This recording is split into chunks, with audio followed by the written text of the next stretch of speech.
السلام علیکم ورحمۃ اللہ وبرکاتہ۔ شیخ الاسلام حضرت مولانا سید حسین احمد مدنی نور اللہ مرقدہ اور دارالعلوم دیوبند کے سابق محتمم حکیم الاسلام حضرت مولانا قاری محمد طیب صاحب رحمۃ اللہ علیہ، ان دونوں شخصیات سے کون ایسا مسلمان ہوگا جو ناواقف ہو؟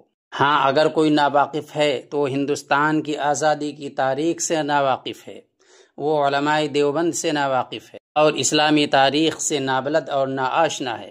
حکیم الاسلام حضرت مولانا قاری محمد طیب صاحب 1897 دیوبند میں پیدا ہوئے اور آپ کا 17 جولائی 1983 کو 85 یا 86 سال کی عمر میں انتقال ہوا۔ آپ حضرت مولانا قاسم نانوتوی جو دارالعلوم دیوبند کے بانی ہیں ان کے پوتے تھے۔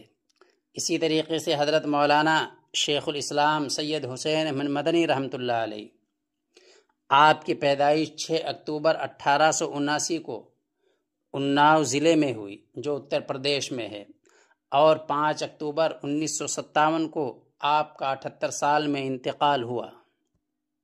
آپ حضرات کو صرف یہاں پر ایک واقعے کو دکھانا مقصود ہے۔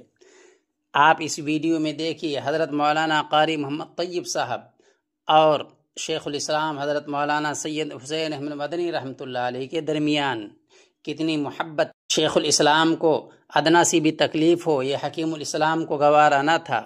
حضرت مولانا قاری محمد طیب صاحب نے ان کی تکلیف کو دور کرنے کے لیے کیا طریقہ اپنایا، آپ اس ویڈیو میں دیکھیے اور ان دونوں حضرات کے لیے دعا کیجیے کہ اللہ تبارک تعالیٰ ان کے درجات کو مزید بلند فرمائے۔ حضرت کیا واقعہ ہے زینے کا فرما رہے تھے؟ یہ زینہ بہت تاریخی ہے۔ اصل میں قاری طیب صاحب رحمۃ اللہ علیہ حضرت مدنی سے بہت چھوٹے تھے، 18 سال کی عمر میں حضرت پاکستان سے لے کے آئے تھے، ان کو دارالعلوم دیوبند کا محتمم بنائے تھے۔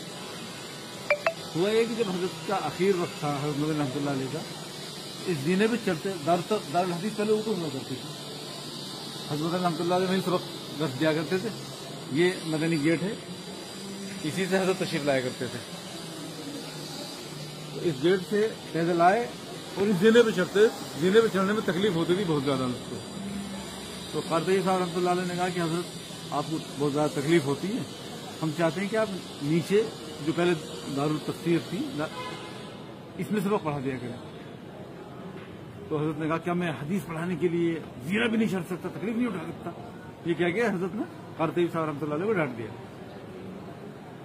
اگلے روز قاری صاحب پہلے ہی کھڑے ہو گئے ہیں۔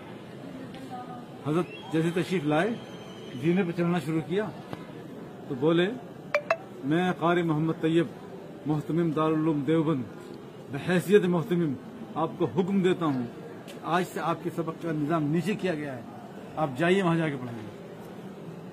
تو حضرت کا پیر جہاں تھا وہیں رک گیا، نیچے اترے، چپ چاپ جا کے سبق پڑھایا۔ پھر شام میں جب مجلس میں گئے حضرت قاری صاحب تو پھر حضرت سے معافی مانگی کہ حضرت اور کوئی راستہ نہیں تھا آپ کو روکنے کا، آپ کی پیرانہ چالی اور اس طرح سے آپ تکلیف پہنچ اٹھا رہے تھے، مجھے اور کوئی راستہ نہیں تھا، مجھے معاف کر دیں۔ یہ تھا ہمارے بزرگوں کا۔ سبحان اللہ، سبحان اللہ۔ دارالعلوم دیوبند